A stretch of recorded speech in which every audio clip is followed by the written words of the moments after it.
నమస్తే రమగారు. నమస్తే జయ. రమగారు, మాఘమాసం. ఈ మాసం యొక్క విశిష్టత ఏంటండి?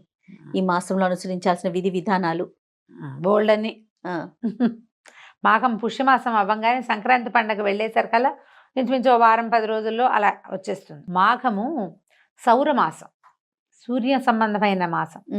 ఇప్పుడు సూర్యారాధన విశేషమైన ఫలితాన్ని ఇస్తుందట.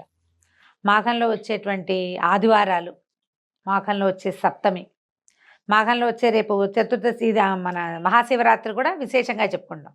మాఘంలోనే భీష్మ ఏకాదశి వస్తుంది. పర్వదినాలు అత్యద్భుతమైనవి ఉన్నాయి.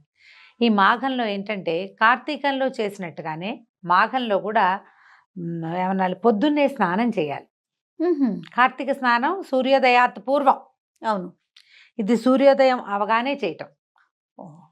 మాఘం అంతా మనం సూర్య దర్శనం చేస్తే విశేషమైన ఆరోగ్యం లభిస్తుంది.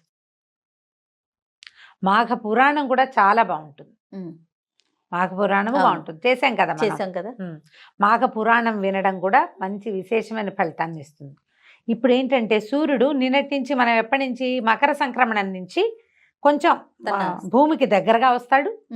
దగ్గరగా రావటం, ఉత్తరం వైపుకి వాలి మనకి ఉదయించటము, తేజరిల్లటం, సౌరశక్తి పెరగటం మొదలు పెడుతుంది అనమాట. భూమికి కొంచెం దగ్గరగా వస్తాడు.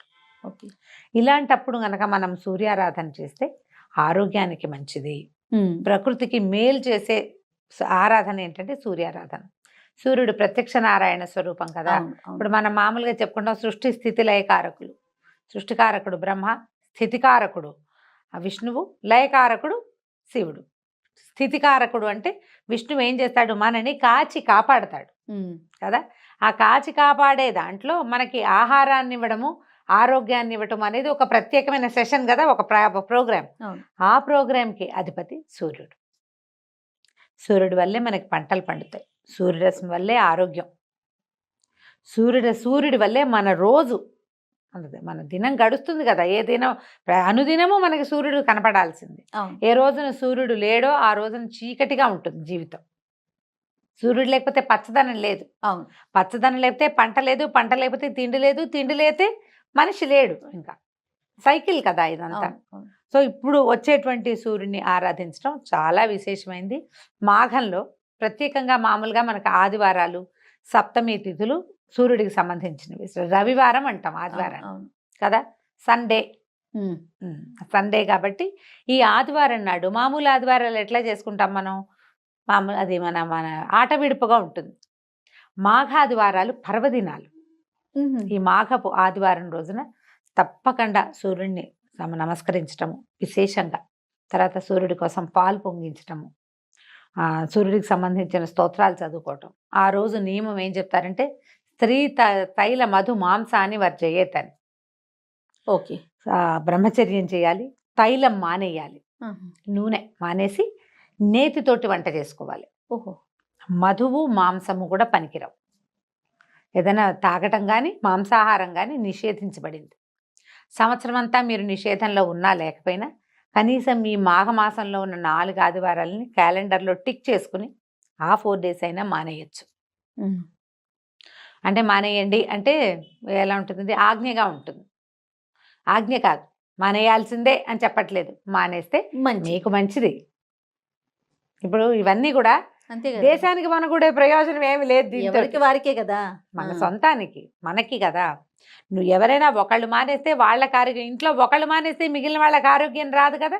ఎవరు తింటే వాళ్ళు కడుపు నిండుతుంది, ఎవరు దండం పెట్టుకుంటే వాళ్ళకి ఫలితం ఉంటుంది.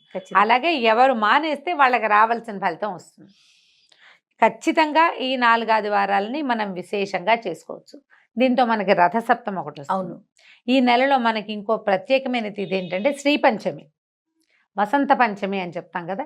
మాఘంలో వచ్చేటువంటి 5వ రోజు ఈ పంచమి నాడే సరస్వతీదేవి జన్మదినం అని చెప్తారు. ఈ రోజున మనం సరస్వతి పూజ చేసుకుంటాం. మామూలుగా మనం మూలా నక్షత్రం చేస్తాం. ఎప్పుడు దసరాల్లో మూలా నక్షత్రం అమ్మవారి యొక్క జన్మతిథి. ఈవిడ పుట్టింది జన్మ నక్షత్రమే మూలా నక్షత్రము. తర్వాత ఏమో ఈ మన అమ్మవారు నీల సరస్వతి స్వరూపం తీసుకుని మహిషాసురమర్దినిగా అవతరించడానికి ముందున్న స్వరూపాల్లో మూలా నక్షత్రం రోజునే ఆవిడ నీల సరస్వతి రూపం మహాసరస్వతి స్వరూపాన్ని తీసుకుంది కాబట్టి ఆ రోజున మనం అప్పుడు పూజ చేసుకుంటాం. ఈ ప్రత్యేకంగా సరస్వతికి పూజ చేసేది ఈ శ్రీ పంచమి నాడు. సరస్వతి శుద్ధ జ్ఞాన స్వరూపం. సరస్వతి ఆరాధన వల్ల జ్ఞానం వస్తుంది. అదేమిటి ఓన్లీ చదివేనా జ్ఞానం అంటే? కాదు కదా, బుద్ధి కదా, బుద్ధి. అది అన్ని రకాలుగాను. ఇప్పుడు బియ్యం జరగాలి, అదో జ్ఞానం కదా. అవును. అవి ఎక్కడి నుంచైనా ఏదైనా ఒక ఊరు ప్రయాణం చేయాలంటే దానికి కావాల్సిన వివరాలన్నీ తెలుసుకోవాలి, వివరాలన్నీ గుర్తు పెట్టుకోవాలి. అవన్నీ జ్ఞానానికి సంబంధించిన విషయాలు. అవును. ఓ ఊరు, ఓ ప్రాంతము, ఓ విషయము, జనరల్ నాలెడ్జ్ అంటాం కదా దాన్ని మనం. ఈ నాలెడ్జ్ జ్ఞాన సంబంధమైన వ్యవహారం. అది ఆ జ్ఞాన సంబంధమైన విషయాలని సరస్వతి దేవితోటి రిలేట్ అయి ఉంటాయి. ఈ శ్రీ పంచమి రోజున ఎవరైతే శ్రద్ధగా సరస్వతిని ఉపాసిస్తారో వాళ్ళకి జ్ఞాన సముపార్జనకు అవకాశం లభిస్తుంది. అందుకని విద్యాభ్యాసాలు అవి చేసేటప్పుడు ఈ మన పిల్లలకి అక్షరాభ్యాసం చేయించాలంటే మూల నక్షత్రం నాడు కుదిరితే కుదిరింది, లేకపోతే ప్రధానంగా ఈ సరస్వతి పూజ రోజున శ్రీ పంచమి నాడు చేయిస్తాం. అవును. ప్రఖ్యాతమైన సరస్వతి ఆలయాలు మనకి చాలా ఉన్నాయి. మాఘంలో కిటకిటలాడుతూ ఉంటాయి అవి. అమ్మవారు ఈరోజు జన్మించింది అని చెప్తారు శ్రీ పంచమి నాడు. సో ఆమె జన్మతిథి కాబట్టి తప్పకుండా ఈరోజు పిల్లలతోటి ఏదైనా సరస్వతికి సంబంధించిన ఒక శ్లోకం చెప్పించి ఇంట్లో అవకాశం ఉంటే సరస్వతి దేవి పటం ఒకటి పెట్టుకోవటం. ఒక చిన్న కలస మామూలుగా కొబ్బరికాయ చెంబులో నీళ్లు కానీ బియ్యం కానీ పోసి కొబ్బరికాయని పెట్టుకుంటాం కదా. అవును. సరస్వతి దేవిని అందులో ఆవాహన చేసి షోడశోపచారాలు చేసి పూజ చేసుకోవచ్చు. అంత పెద్ద పూజ నా వల్ల కాదండి, మా ఇంట్లో అలవాటు లేదంటే సరస్వతి దేవి పటం ఒకటి ఉంచుకోండి ఇంట్లో, పిల్లలతో దండం పెట్టించండి, మీరు దండం పెట్టుకోండి. మనకు కూడా జ్ఞానం ఉండాలి. జ్ఞానానికి సంబంధించిందే జ్ఞాపక శక్తి కూడా.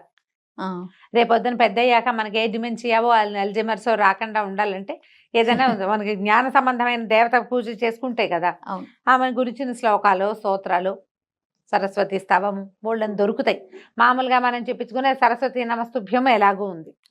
ఏదైనా ఒకటి చక్కగా చదువుకుని అమ్మవారికి దండం పెట్టుకోవటం, శ్రీకారాలు పుస్తకాల్లో శ్రీకారం రాసుకోవటం, ఆ రోజు ఖచ్చితంగా పిల్లల్ని కాసేపు చదివించటం, తప్పకుండా ఏదైనా దేవాలయానికి తీసుకెళ్ళటం. సరస్వతి ఆలయానికి వెళ్ళగలిగితే జనం అంతా అక్కడికే చేరుతారు. మనం ఇంట్లోనే ఓం ఓం అని పూజ చేసుకున్నా సరిపోతుంది. ఈ మాఘంలో చేసేటువంటి ఈ ప్రత్యేక సరస్వతి పూజ కూడా మనకి విశేషమైన ఫలితాన్ని ఇస్తుంది. ట్రై చేసి చూడటమే. ఇప్పుడు ఒక పూజ చేస్తాం, పూజ చేయగానే సడన్గా ఎక్కడి నుంచి ఒక పుస్తకం రాలిపడి మన నెత్తిలోకి ఎక్కిపోదు. అవును, నిదానంగా కదా, నిదానంగా వెళుతుంది. జ్ఞాన సముపార్జనకి అవకాశం లభించే రోజు కాబట్టి ఈ రోజున మనం ఏదైనా కొత్త పుస్తకం చదవటం మొదలు పెట్టడం, కొత్త శాస్త్రం మొదలు పెట్టుకోవటం, సబ్జెక్టు కొత్తది.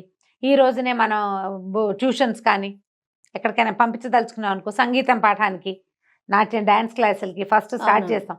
అది ముహూర్తానికి ఇంకా వాళ్ళ నక్షత్రము అవి చూసుకోకర్లా. శ్రీ పంచమి నాడు కొత్త పాఠం మొదలు పెట్టేసుకోవచ్చు. శాస్త్ర విద్య ఏదైనా లాంగ్వేజ్ నేర్చుకోదలుచుకున్న వాళ్ళు కూడా ఈ రోజున ఇక ముహూర్త నియమం లేకుండా చేసేసుకోవచ్చు. మాఘమాసం ప్రధానంగా సూర్యుడు. ఈ నెల రోజులు సూర్యోదయం అవగానే సూర్యుడిని చూసే ప్రయత్నం చేయండి. మీరు క్యాలెండర్లో గుర్తుపెట్టుకోండి. తర్వాత నెల మాఘం తర్వాత ఫాల్గుణ మాసం వచ్చేసరికి సూర్యుడు చొరచొరలాడడం మొదలు పెట్టేస్తాడు. అవును, ఫాల్గుణంలో చూడలేకపోతాం, మాఘంలో చూడగలుగుతాం. సన్ గేజింగ్ అని ఒక ప్రత్యేకమైన ప్రక్రియ ఉంది. ఇదేంటంటే సూర్యోదయం కాగానే గడ్డిలో కానీ మట్టిలో కానీ నిలబడి సూర్యుడిని అలాగే చూడడం. ఓహో, ఆ ఉదయ బింబాన్ని చూడాలి. ఎండకే చూడలేపు, కళ్ళు పోతాయి. ఉదయ బింబమే ఎంత మంచిదో కంటికి ఒంటికి కూడా. చాలా సమస్యలు తీరుతాయట. అంతసేపు చూడకపోయినా సూర్యుడికి లేచి స్నానం చేసేసి దండం పెట్టుకోవాలి. ఆ ప్రయత్నం చేయండి, కుదిరిన వాళ్ళు చేయండి. అంతే. పిల్లలు పొద్దున్నే లేచి చదువుకునే పిల్లలు ఉంటే వాళ్ళతోటి సూర్యబింబానికి ఒక నమస్కారం చేయించండి. ఆ సూర్యకిరణాన్ని ఆస్వాదిస్తే మీకు ఏంటంటే స్కిన్ ప్రాబ్లమ్స్ తగ్గిపోతాయి, బ్రెయిన్ షార్ప్ అవుతుంది. అసలు ఆరోగ్యం భాస్కరాది ఇచ్చేదన్నారు. ఒకవేళ మీరు స్నానం చేసేసి తయారుగా ఉంటే చక్కగా సూర్యబింబానికి ఎదురుకుండా నిలబడి ఆదిత్య హృదయం చదువుకోండి. దానివల్ల కూడా ఎంతో మంచి ఫలితం లభిస్తుంది. తప్పకుండా ఇన్ని ఫలితాలు ఇచ్చే మాఘమాసాన్ని ఆరోగ్యాన్ని ఇచ్చే మాసంగా ఎవరి కావాల్సిన పద్ధతిలో వాళ్ళు మార్చుకుంటే మంచిది. తప్పకుండా. నమస్తే. నమస్తే జయ.